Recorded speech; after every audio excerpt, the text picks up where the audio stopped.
Hi, this is Dan Korver, pastor here at Dalton Hill Baptist Church. We're a small Baptist church located in Owasso, Oklahoma. We're small enough to know you, but we're big enough to serve you and for you to serve as well. Our vision is to rescue, restore, and return to service. Rescue a non-believer or a believer who has been hurt or is lost, restoring them to Christ in fellowship with other believers with the desire that they in turn will help others along their way.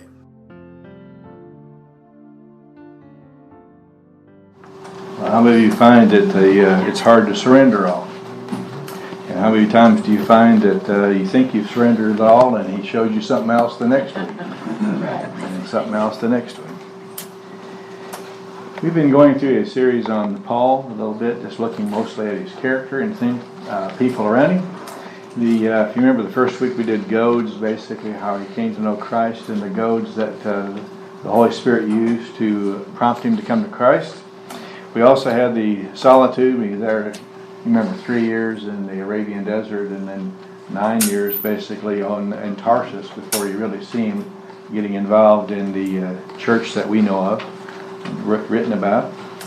We also had the independence and the dependence and then the interdependence we saw a couple of weeks ago, and we have that. Last week we saw a little bit on teamwork.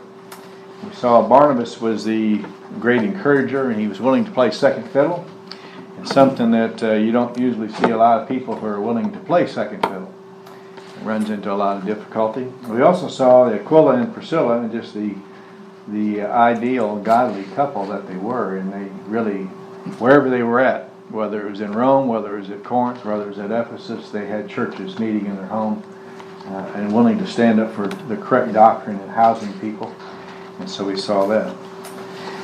Today I'd like to look at title. I've read a book a number of years ago. I actually spoke on this title about 20 years ago here. Entitled, Francis Schaeffer wrote a book entitled No Little People. And one chapter he had it was dealing with no little people. I like to use that because when you're serving the Lord, there is no little people, but there are a lot in Paul's life that we don't really give the credit to, but without those people, the ministry would have greatly been affected. And in fact, any great service that's being done for the Lord today, you'll find there's a lot of people behind the scenes. I asked you before when I was up here, how many of you would know who William Runyon is? He wrote the greatest. All right. He wrote the music, The Greatest Thy Faithfulness. How many times we don't really realize how important the person is that writes the music, not just the words, but the music that go with it. And so often, if you don't have the right music to go with the words, it never becomes popular. And so we have people like that can do the same thing. So I want to look a little bit about it, No Little People. And we'll look at it since we saw a little bit about them last week. But look over in Romans 16.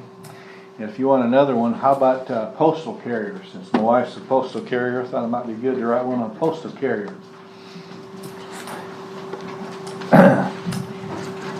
In Romans chapter 16, we saw it last week, but I want to look a little bit about Phoebe. In chapter 16 in verse 1 and in verse 2. I'll read it and then we'll talk a little bit about it. I commend to you our sister Phoebe, who is a servant of the church, which is at Cenchrea, that you receive her in the Lord in a manner worthy of the saints, that you help her in whatever manner she may have need of you. For she herself has also been a helper of many, and of myself as well. Now, the background, Phoebe is not a Jewish name. It comes from Greek mythology, the name of Artemis, meaning the goddess of moon. So, in other words, she was not from a Christian background. But obviously she's come to know Christ, and her name means bright and radiant. That's what the name means. Obviously, talking about the goddess of the moon, you would think of that. But notice what it says. It's interesting. It says, our sister. She has a personal relationship with Paul and as a believer. And I think it's important. Paul whenever he writes about somebody, he never puts them down below him. Never second class. It's always equal. But it's interesting when you have it also, it uses who is a servant. So notice she hasn't moved to Rome. She's at Rome for some type of business. And she's still a servant at this church, so obviously she'd be going back. Otherwise, it would have said who was a servant, who is a servant. So what happened in those days, a woman did not travel alone, but a woman of means would travel, would have servants that would go with her. So apparently she's going to Rome on business of some sort. And by the way, if you go to the earlier chapter, Paul wrote Romans from Corinth. So who probably carried this letter to Rome when she went from Corinth to Rome? Now, how do you think about it? The most doctrinal book in the entire Bible, New Testament, is Romans. Incredible book that's being written. How important is Scripture, and how trustworthy of a person would you want to give that letter to? So you think about it, here she is, she's carrying this. Notice it says servant. It's interesting whether it's in a technical term or not. It's where we get our word deacon from. And she was serving the church there. And whether she was an official office or unofficial, it doesn't matter. She was serving the church. But I think it's interesting too, when you look at it, the city is a seaport. It's 9 miles to the east of Corinth. So if you're looking at Greece, it'd be the center, and just off to the east. And that's where the city is at. And so notice what it says about her. It's interesting. It says, receive her in a manner in the Lord, in a manner worthy of saints. So you receive her in Rome, you need to receive her like you're receiving who? The Lord. If you think about that, do you think there might have been any prejudice at all going on at any of those places? You know, Rome, Greece, Asia Minor. You know, you think about the great empires, and they all had great empires and so on. Do we have any difficulties in the world today? Different ones. So you think about it, when people come into our midst, do we receive them as unto the Lord? If they're a believer, the Lord's in their heart, we ought to be receiving them the same way. So it says, receive them in a worthy. Then notice why they're told to. Notice what it says. Help her in whatever manner she may have need of you. Well, what's an opening statement in it? Well, she needs a place to stay. You're supposed to do what? Provide it. She needs to know where to meet with certain individuals or whatever it might be. She needs resources to get home. She needs whatever she needs, you need to meet it. And notice the reason it says why. For she has helped many and has helped me as well. The word there for helper is actually the word patron or guardian. You stop and think about it, a patron or guardian is one who protects or provides for the needs of others out of your own resources. In fact, most of your painters of yesteryear, Michelangelo and all those, they had patron saints that basically would fund them while they then did the paintings. Wherever they would go, that's how they were done. So she was a patron of the church there and helped so many, including Paul. Doesn't tell you when or how she helped Paul, and they needed our help. In fact, Jerry Lynn might find it interesting. She's called the patron saint of nursing. How many realize that Phoebe, that's what throughout history she's called the patron. We don't know obviously how she got that, but anyway, maybe she helped people nursing them or doing something along that line. But you stop and think about it, they're supposed to receive her like unto the Lord and serve her in anything she needed. Why? Because she served others and she carried the letter to the Romans. If she carried the letter to the Romans, were the Romans indebted to her? Yes. Very much so. Stop and think about it. So what do you think about? I want to ask you this question. Who has played a role in your life behind the scenes? You think about it. There's been so many people who have played roles in our lives that are behind the scenes, but how many times that we stopped and to thank them or make note of them? Have you ever publicly recognized those individuals? And I think it's important for us to do that because I think a lot of times they get very discouraged. Am I doing anything of any worth? When you're doing things behind the scenes, does it really matter if I'm doing anything of any kind? What about the cleaning of the church? How many of you even know who it is or even know that person's name? Okay? Yeah, you do because you write the check. Have we ever thought about writing a note and setting it on the deal when they go to clean? You know, they'd probably die of a heart attack because the only time they ever hear anything would be what? Something's wrong. Something's wrong. Let me just mention, how do you know a man by the name of Wallace Pitts? He's been to this church.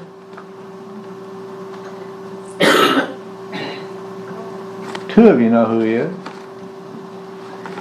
He's my brother-in-law. He's been a brick mason, commercial brick mason. He's been all over. He's the prison down in Oklahoma City. He was foreman a bit, foreman to build the Florida State Stadium. Done a lot of stuff, but he's never got any recognition or compliments. It's always ridiculed. You're not getting the job done on time. You're over budget. You're over time getting it stuff done. And he finally retired, and he's taken a job working at a school in maintenance. He is very good. The houses they have, he's built the houses. He just took 6 months off and did all the work, the brick mason, the sheetrock, does it all. So he's doing it. For the first time in his life, he's loving his job. Why? Because there's somebody in the school office that goes and recognizes and thanks him for the good job that he does, whether it's a water repair, whether it's doing a yard, whether helping something. And he got hired because they saw him working on the school and how well he related to some of the kids when they would come, especially a handicapped individual. But he loves going to work today. Why? Appreciated. Because he's appreciated and one person tells him. What about you and I? Could we tell somebody and appreciate it? So think about it. Here you have this little one that you have, this postal carrier. You might have never thought about it, but the book of Romans, we use it all the time. How important was Phoebe in carrying that letter, as well as the church that was there. The second one I think is interesting. Since we're in Romans, I wanted to turn you, just go back, if you would, to chapter 15, and you find out Paul's philosophy. In verse 20, chapter 15, I aspire to preach the gospel not where Christ has already been named, that I might not build upon another man's foundation. So Paul wants to go where the gospel hasn't been preached. That's why he hasn't been to Rome yet, because there's a church at Rome, and so on. So you'll notice he then, in verse 22 and 23, he's gone everywhere that he knows. In verse 24, he plans now to go to Spain. And while he's going to Spain, he's going to stop off at Rome. That's why he's writing the letter to Rome ahead of time, and why Phoebe is carrying the letter. What's taking Paul so long also, you'll notice in verse 26, if you remember in the book of Acts, there was a famine. And the Corinthian church, which is what you have in Macedonia and Achaia, which would be North Greece and South Greece, take up a collection. And they're now sending the money, because they were told they helped you out spiritually, now you can help them out physically with their need. So now they're taking the money down to Jerusalem, and afterward Paul plans to go to Rome. Now we know what happens. He's going to get arrested, and he will go to Rome, but not as a free person, never makes it to Spain. With that as a background, let's turn over then to Acts chapter 20.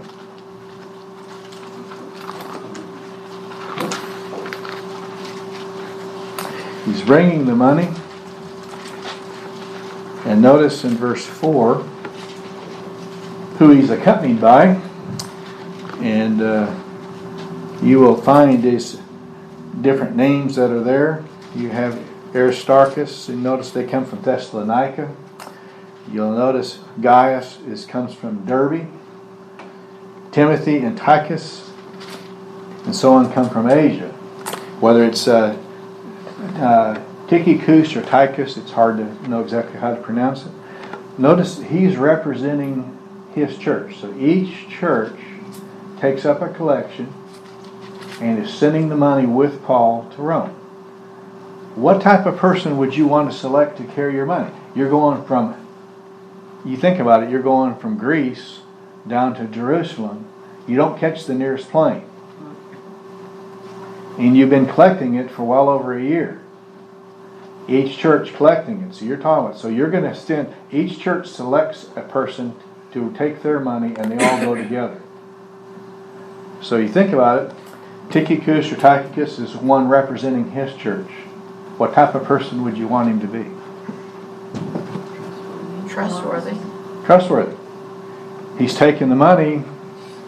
Who's paying for all the expenses on the way down? You stop and you think about those things. If he's using church expenses, but the money is going to Jerusalem. So you think about it, the reliability, how reliable you want this person, but then you also have accountability among themselves and also protection, because the more men that you have going, the better protection you have to carry the money. So you have this Tychicus that's carrying this, so I want you to think about who you would select. It's the same thing. Why do we have two men always go back and collect the money and count the money? It's for their protection as well as ours. Anytime we do any of it, it's for accountability. That way nobody can accuse either one of them because no, I was there, this is what happened. Accountability. But you want reliable people and people who are trustworthy. So you have that. So this happened in roughly 56, 57 AD. 4 years later, let's look at the next time that Tychicus is mentioned. Look over in the book of Ephesians. And those of you, the background of Ephesians, when was Ephesians written, by whom, and where was he at? Ephesians chapter 6. He's in prison. Paul's in prison in Rome, and he writes the prison epistles, often called that. What are the prison epistles?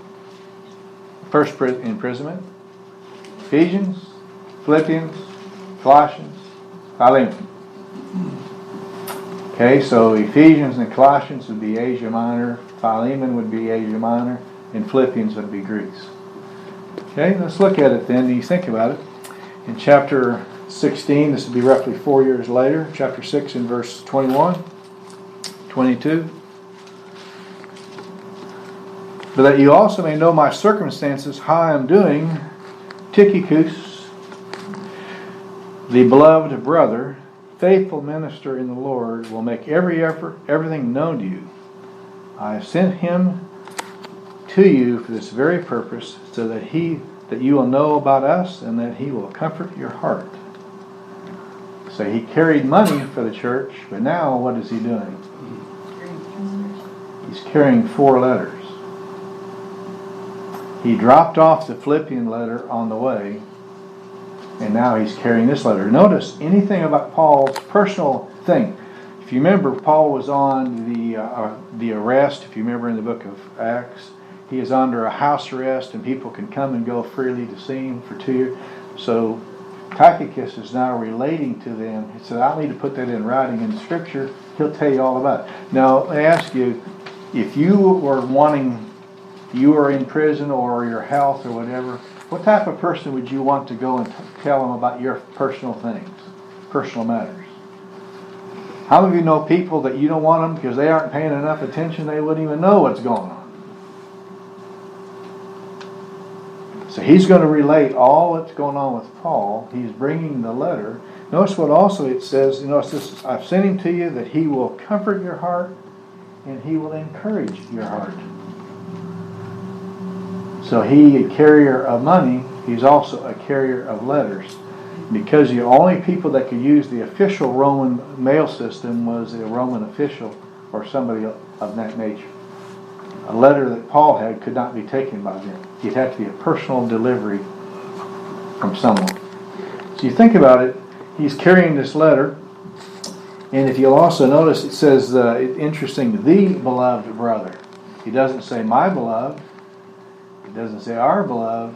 In other words, it's recognized how? Everybody knows him, that he is this way, a beloved brother. And I think it's interesting. It's also, in a faithful minister. It's interesting. The word minister is the same word that you have for deacon. He's a faithful servant. Paul doesn't see him as he's superior to him. He is a faithful person doing these things. And you have it. If you go over to the book of Colossians, you'll find something else that's interesting. By the way, in 1 Corinthians 4, what did Paul write in 1 Corinthians 4? Moreover, it is required of a steward to be found how? What? Faithful. Paul said, my two things I want to be noted for is a steward and a servant. And he's writing, this man is a servant under the inspiration. We look over in the book of Colossians. Book of Colossians in the last chapter. Notice he carried this letter also. Notice in verse 7, he makes a few changes. As to all my affairs, Tychicus, notice he changes the word from the beloved brother to what? Our beloved brother, which means, what church is he from? He's writing to the church at Colossae, and he says, our brother. So Tychicus has to be from what church? He would be from the Colossae church. He's from Asia Minor. Remember it said in Acts he came from Asia. He now tells you where he's from. Notice he says the faithful servant, which he said before, but he adds one now, the fellow bondservant in the Lord. Do you realize Paul only wrote that about two individuals in all of Scripture? Besides himself, he never calls somebody a faithful bondservant except for twice in this book. Epaphras and Tychicus. Only two. He's calling him a faithful bondservant. Bondservant or bondslave is somebody who's been set free and is willingly choosing to be a slave for somebody else. A slave for Jesus Christ. So it's interesting he makes that statement. He'll bring you the information, but he's going to add a little more. I've sent him to you for this very purpose, that you may know about my circumstances. He encouraged your hearts. And notice who's traveling with him. Onesimus. According to Philemon, who is Onesimus? He's a faithful brother, but Onesimus was a worthless slave that stole from Philemon and fled. He then goes, he's in Rome, and Paul leads him to Christ, and Paul now says, he's useful for me, but I will not require him. So he noticed then he's accompanying Tychicus, or the other way around, back then to Philemon to turn him in. Because Philemon has a choice, because he could have been punished as a result, even his life, for being a runaway slave and stealing. But think about it. What type of person would you want to carry your letters? Faithful. How would you like to accompany a guy? Do you think when they're getting closer and closer to Colossae, do you think Onesimus might have been a little bit apprehensive? Stop and you think about it. Carrier. It's interesting what you have. He's going to bring about this information. Who would you send to bring about your information? Who would you send to carry your letters? You think about, you're down in when Glenn and Jerry are down in Africa and so on, when you send letters back to your mom, would you want it to be carried by somebody you knew was going to get there?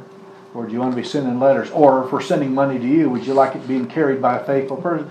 And I'm sure you can say that there were times when that mail was open and things were gone out of it. You want a faithful person. That isn't the only thing else he does. You realize, look over in Titus. This was written after Paul was released. So this would have been written another 4 years later. Titus chapter 1. If you remember, Titus is in Crete. And notice it's interesting when you look at it. Titus chapter 3. Notice in verse 12. When I send Artemas or Tychicus to you, make every effort to come to me at Nicopolis, for I have decided to spend the winter there. That would be up on Greece. He's freed.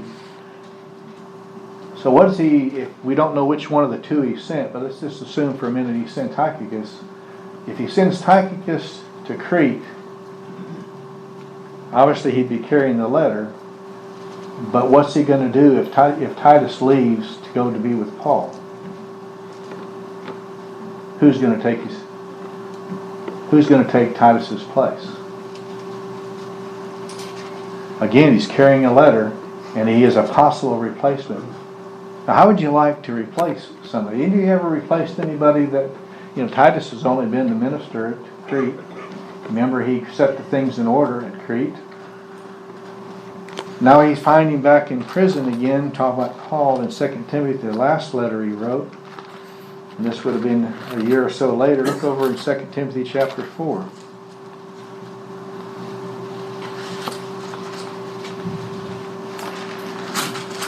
He's writing to Timothy twice. He says in verse 9 and then in verse 21 of chapter 4, make every effort to come to me soon. Obviously Paul's about to die. Demas is left, only Luke's with him. Notice in verse 12, Tychicus I have sent to Ephesus, whereas that can be worded in meaning that when you receive it, it's going to be this way. Timothy is at Ephesus, and Paul sends Tychicus to Ephesus. He sent him there carrying the letter, and he wants Timothy to leave to get to Rome.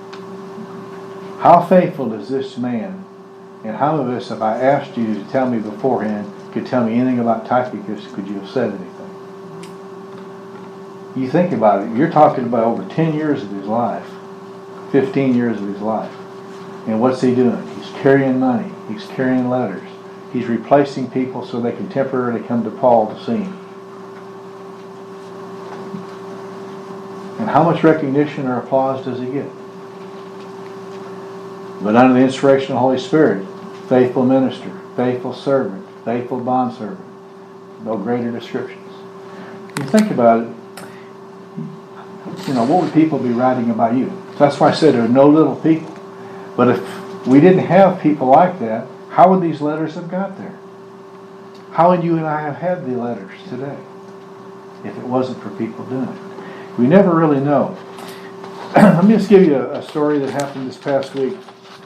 And Ruthie works at a clinic, a real large, quite well-known clinic for deal with horses and stuff. There's been a vet tech there. The vet tech had to get married or didn't. She got pregnant out of wedlock when she was 18. The guy left anyway, so now the little boy is 6 years old. Last year, she was engaged, and just before they were to get married, the husband or future husband died in the car wreck. So Ruthie noticed that she's been very, very discouraged. Very discouraged. And they'd had a friendship. There's a lot of them at the clinic. Anyway, she came to her 6 weeks ago, 2 months ago, whatever, knocks on the door and says, can I talk to you? All right. So she comes in your office. Well, how would you respond? She said, I really don't want to be a mom anymore. I don't like riding my horse anymore. Don't like jumping. Don't want anything to do with it. In fact, I'm thinking about suicide. Been contemplating. What are you going to tell them?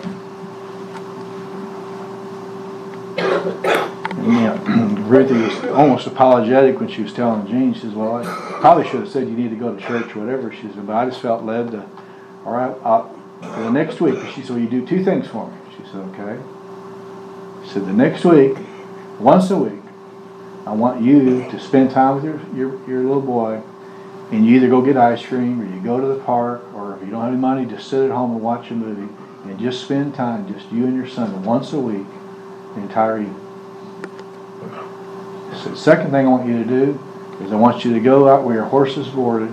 Don't ride, don't do any riding. Just spend time with your horse and just groom him. Nothing. All right, I guess I can do that. Each week her countenance got better. She came in this last week and said that was the greatest advice she gave me. I've been back in church and I've rededicated my life to Christ. But when she rededicated her life, who do you think is getting the credit? Probably the minister up front, right? And how important was the person in the vet clinic?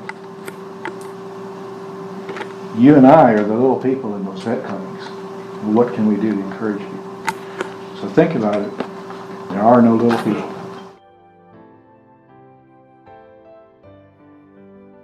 We'd love for you to come and visit with us and fellowship with us.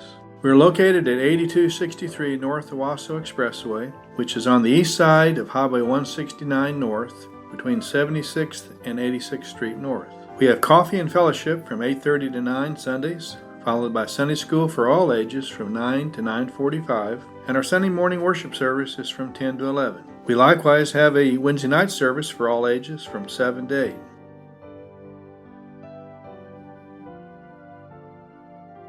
Now may the Lord of peace himself give you peace at all times, and in every way the Lord be with you all the time.